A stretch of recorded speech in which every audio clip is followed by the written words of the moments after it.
Pour la proportionnalité, cette année, nous allons travailler principalement reconnaître un tableau de proportionnalité ou remplir. Pour reconnaître, vous allez avoir la possibilité d'avoir la proportionnalité de représenter graphiquement. Ce sera plus au niveau quatrième. On a travaillé cette année déjà le repère avec l'abscisse et l'ordonnée, et c'est cette notion-là qui sera utilisée pour une représentation graphique de la proportionnalité. Mais quand on va vous donner un tableau entièrement rempli, tout complet, il faudra être capable de dire si oui ou non c'est un tableau de proportionnalité. Pour cela, on va procéder par le calcul. Soit vous faites le produit en croix. Alors pour le produit en croix, vous prenez 4 nombres dans le tableau, vous multipliez en diagonale et vous regardez ce que vous obtenez. Vous prenez la multiplication de l'autre diagonale et si vous obtenez un nombre égal, c'est que votre tableau sera un tableau de proportionnalité. Mais il faut le faire pour chaque paquet de 4 nombres. Donc c'est très long, c'est fastidieux, ça vous prendra beaucoup de temps. Souvent c'est la méthode que vous préférez, mais pourtant elle est plus longue que l'autre méthode. L'autre méthode va consister à prendre tous les nombres du tableau. Vous allez prendre le nombre de la ligne 2, vous allez diviser par le nombre de la ligne 1 qui lui correspond. Si vous avez 50 nombres dans le tableau, il faudra le faire 50 fois. Et puis, vous allez regarder les résultats de ces divisions. Si le résultat n'est pas le même dès le premier ou deuxième calcul, on s'arrête vite et on conclut tout de suite que ce n'est pas un tableau de proportionnalité. Mais faites attention, si jamais vous trouviez le même résultat au deuxième, troisième, quatrième calcul, il faut vraiment aller jusqu'au bout, car vous pouvez avoir le 49e calcul ou 50e calcul qui ne donne pas le même résultat. Allez bien jusqu'au bout de votre tableau.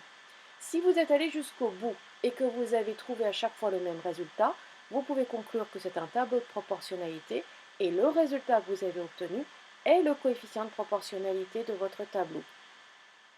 L'avantage de cette méthode, c'est qu'elle vous donne le coefficient de proportionnalité de votre tableau, alors qu'en faisant un produit en croix, vous n'avez pas le coefficient de proportionnalité du tableau.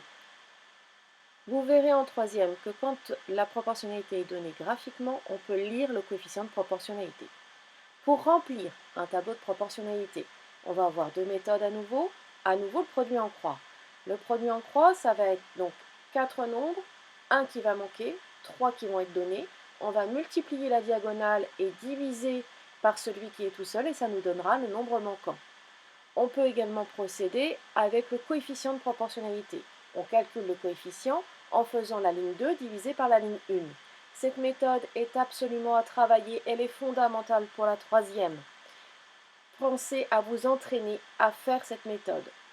Une fois que vous avez calculé, vous allez regarder si oui ou non vous avez un nombre à valeur exacte. Si la réponse est oui, vous allez pouvoir compléter votre tableau de proportionnalité en prenant un nombre de la ligne 1 fois le coefficient de proportionnalité. Pour la ligne 2, on va diviser par le coefficient de proportionnalité. C'est cette division qui va être gênante si votre résultat n'est pas exact, car vous allez devoir travailler avec une fraction et vous ne savez pour l'instant pas diviser avec une fraction. Vous l'apprendrez en quatrième. Donc si le résultat n'est pas un nombre exact, on va inverser les nombres. On va faire la ligne 1 divisée par la ligne 2.